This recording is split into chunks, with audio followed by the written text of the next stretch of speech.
Hello, everyone. My name is William Mattox. At the James Madison Institute, I direct the Stan Marshall Center for Education Options. And it's my pleasure today to welcome Sam Staley of Florida State University. We're going to do a quick interview with Sam about some of the things that he's observed on campus there. And the reason for our interest in talking with Sam is that JMI this week is releasing a new study on campus free speech. And this is the third in a series of studies that we've done going back all the way to 2013. We did a second one in 2017, and then now have this new one here in 2020.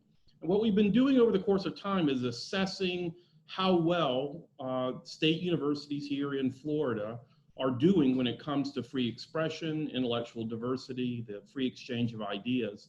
And we rely heavily on several national rating services that look at these questions, most especially a group called FIRE, the Foundation for Individual Rights in Education, that does a very extensive review of official policies at various state universities. And they are kind of the gold standard, if you will, and give out green light, red light, and yellow light ratings that follow kind of what you would see in a traffic situation, green light being a kind of sign that it's free to move freely, and red light being a sign of real concern.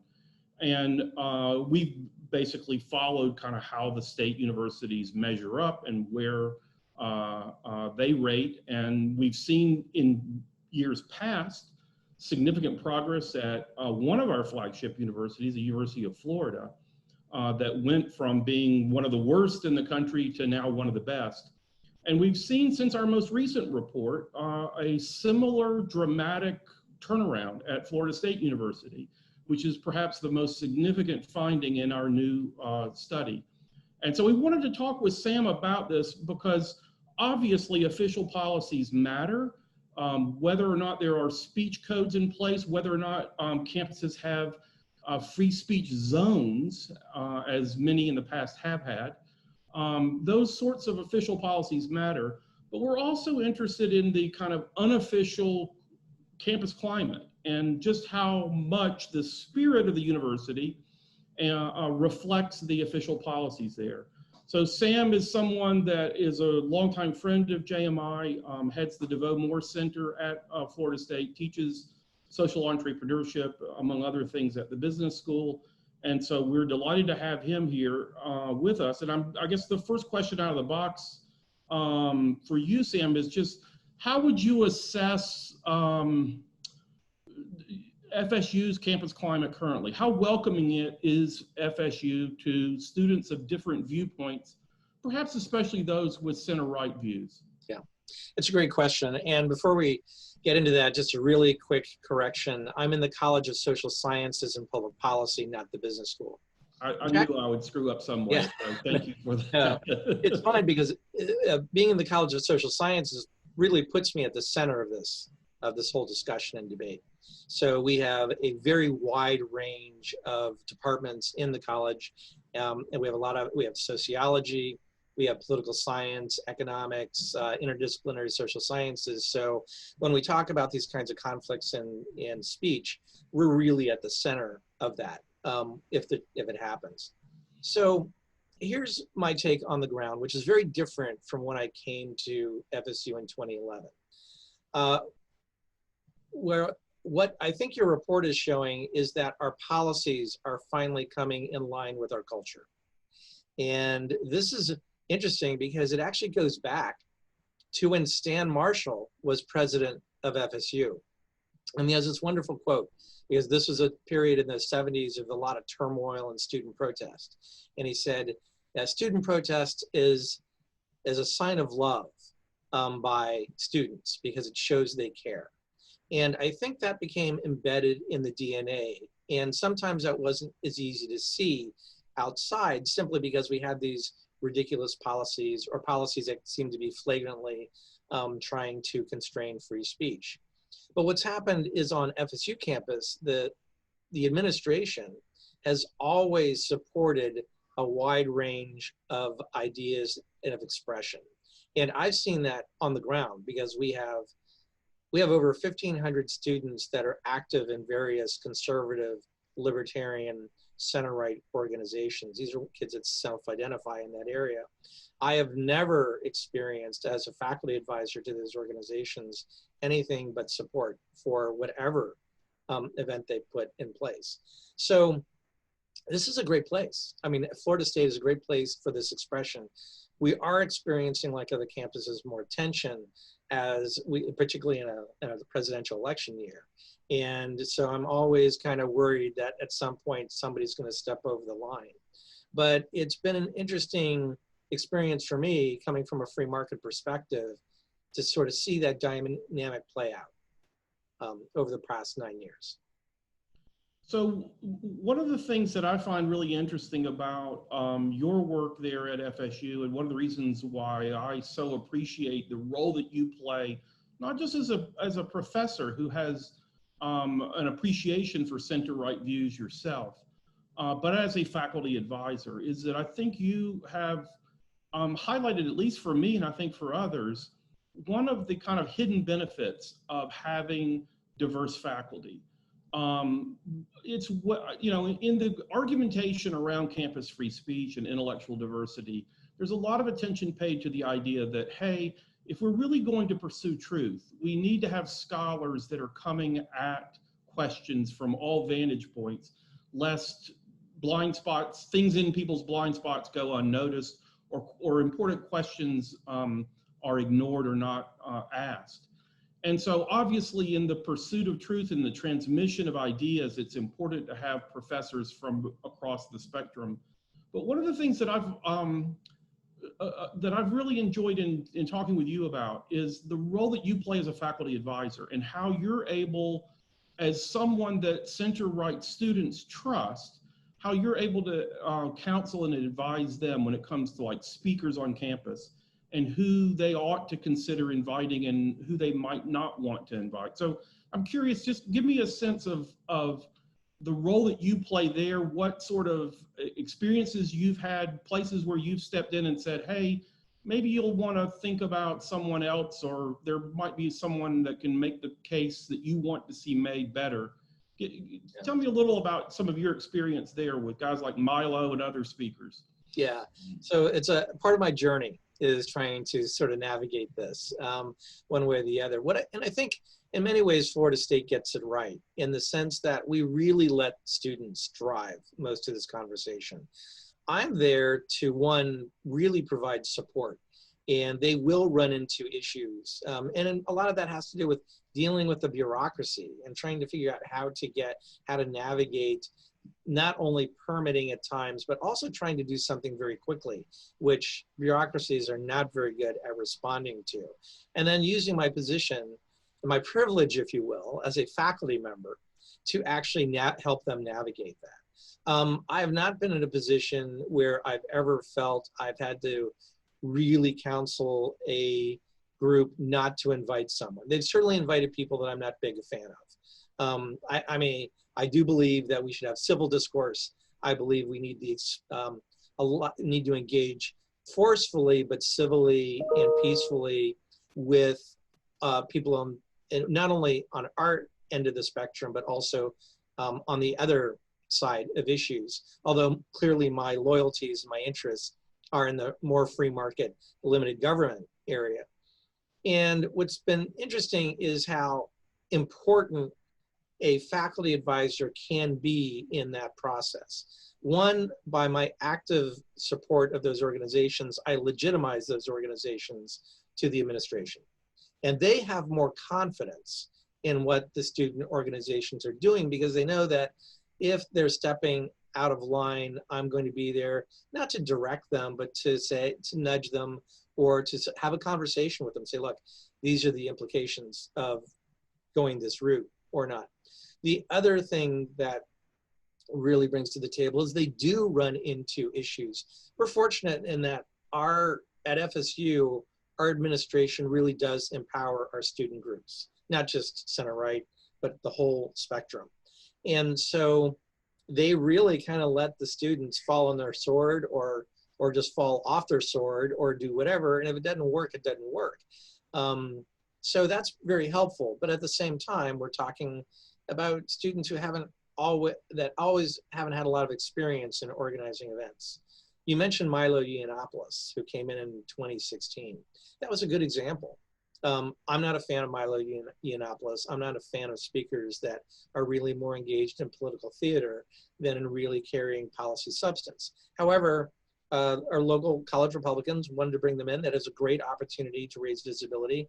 Yiannopoulos's people reached out to us, and my job, but they ran into a snafu because they're trying to do something very quickly for a very large event. 500 plus people were going to arrive. Well, they called me. I remember getting the cell phone call and saying, the administration is not letting us do this. Well, I know that bureaucracies aren't nearly as conspiratorial as people think. They're just bureaucracies. And so I made a few phone calls and we figured out how to make it work.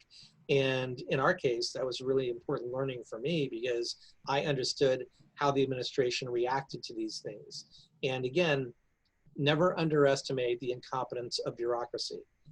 So rather than jumping to conclusions about politics, let's just recognize that there are procedures and processes. And sometimes the things that stop us have nothing to do with politics, they have to do with people. And so that's what I can do as a faculty advisor, someone who's been here now 9 years. I can help navigate this with the students if they need it. But I only step in if they need it. Very good. So I'm curious, we hear a lot about cancel culture and see evidence of it from time to time in reports from campus as well as now in the broader culture. You're obviously dealing a lot of times as a faculty advisor with students that are more engaged, that are more active, that are more out there. Yeah. I'm curious to know, just from your observations in the classroom, perhaps especially, and in just interacting with students individually, how serious a problem you perceive self-censorship is. To what extent are students, especially perhaps students from the center right, how fearful are they of being ostracized by their peers, by faculty members, for expressing their views, and how much self-censorship do you think takes place on the FSU campus? Oh, there's the bigger question of on campuses and then the question of FSU. FSU, there definitely is self-censorship, but I don't think it's as serious as in other places. I know other campuses in Florida and elsewhere where center right students simply will not engage in class because they think they'll be shut down, either through their peers who will, there's peers in the classroom who will, where the discussion is not moderated well by the faculty member, or in some cases by the faculty member themselves. FSU, it's not as serious, but it's still a problem. And this is something that I try to bring to the attention of the administration. We're very fortunate at Florida State in that the College of Social Sciences has a dean who is not conservative, not right, but really does believe that we need a vigorous civil discussion of all viewpoints. So when we're thinking about diversity and inclusion, we are thinking about inclusion in terms of viewpoint. That is not necessarily true on other campuses or other colleges. But there's definitely a self-censorship. I talk to students about this quite a bit. And very often the censorship, though, is in humanities and not so much in social sciences. But I think we need to remember that a lot of faculty are interest and sincere in trying to figure out how to create more welcoming environments, but they don't know how. And this is something that I think is interesting because working in think tanks my entire professional career until moving to FSU, I'm working in these unsafe spaces all the time. And so for me, it's not an odd thing. But what I have found is that I have very liberal and progressive faculty who appreciate the conservative voices because they think, wow, I didn't really think about it that way. But they don't have good tools and they don't have good strategies for creating that environment. And so I think college campuses across the nation, but as well as Florida, really need to add more intentionality into how we train faculty, because our faculty are researchers first.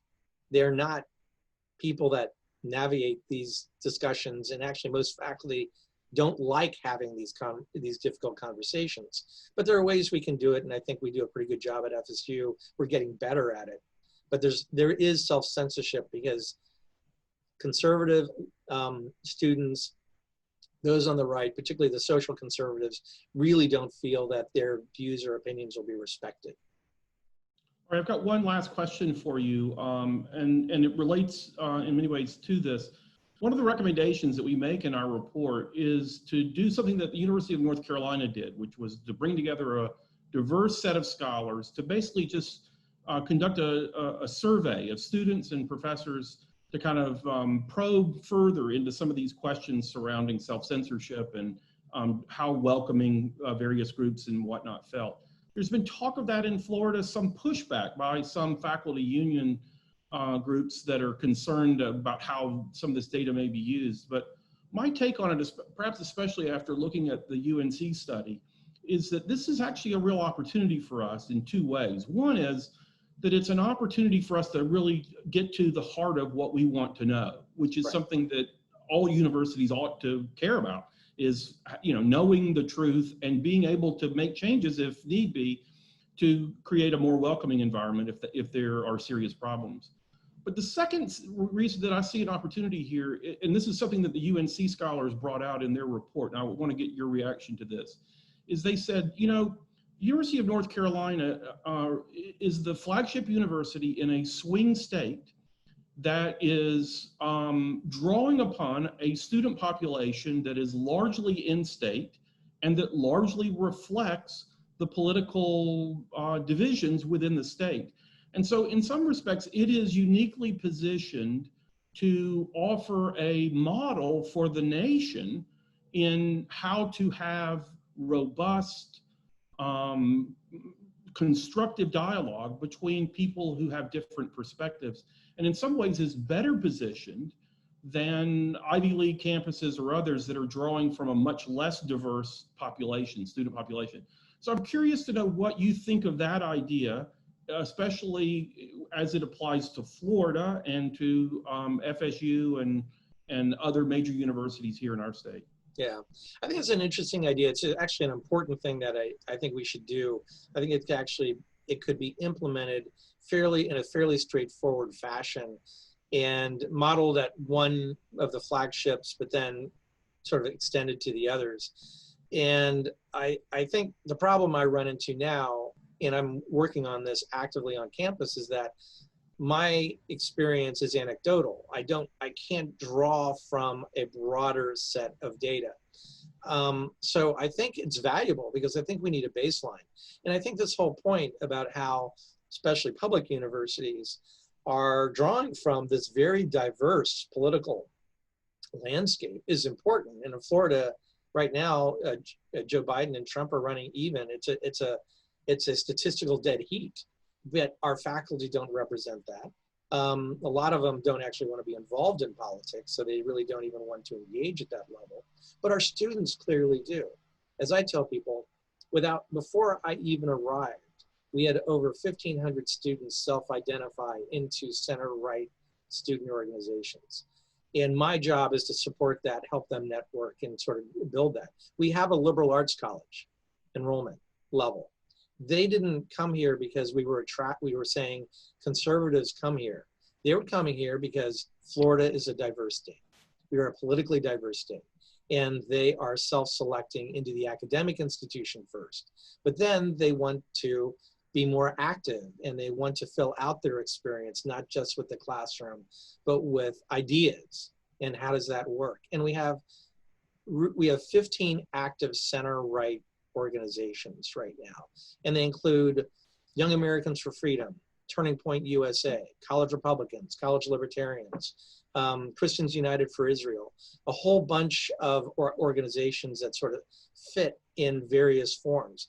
And so, but we don't have a good sense of how much they believe that they are self-censored. We also don't have a sense to the degree, for example, moderate Democrats believe that they are self-centered or self-censored. They will be intimidated by the radical left, which is very small, but very vocal. And so there is a council culture that is embedded in this generation, which we have to recognize. And that manifests itself in a lot of different places, not just the classroom. It's also in how you interact with people on our public greens or common spaces, and in your dorms, and where you end up going for beer, afterwards. We have that sort of segregation that goes well. So I think it's a really valuable. I think we'll also find there are significant differences between, say, flagship universities like UF and FSU, liberal arts colleges like, well, Eckerd's a private college, or Rollins is a private college, but the New School, Right. Right? And then we'll also find differences among the, well, sort of the non-flagship schools that are still have very large populations. And so not just the University of Central Florida, but the University of West Florida, and then the community colleges, which is a huge issue within Florida. So I think we have the opportunity to really dive deeper into this. And I think there are some universities that would be open to trying to help make that happen. I think our college in particular would find this very interesting because we've tried to lead on having this principle of agree to disagree and promote civil discourse. So that would be a next step. Yeah, I'm totally with you there. And one of the things that we note in the report is that our chancellor of the state university system has, organized all the university presidents in issuing a statement here in recent years on free expression. There is, I think, a tremendous opportunity for our state to really be a national leader in this area, and I hope that they will be, that our state leaders, both public policymakers as well as university officials, will be encouraged by your report and your exhortation, because I do think that rather than kind of coming to these issues with fearfulness and a wariness and a concern that we ought to try to steer clear, I think it's instead a case where we can go in, embrace, figure out how to do some of this better than anyone else can, and let the rest of the country follow our state. So, yeah. Sam, it's always great talking with you. Thank you so much for your work at FSU and for joining us today on Policy Gone Viral. Thank you very much, Bill. Appreciate the opportunity. All right. Thank you.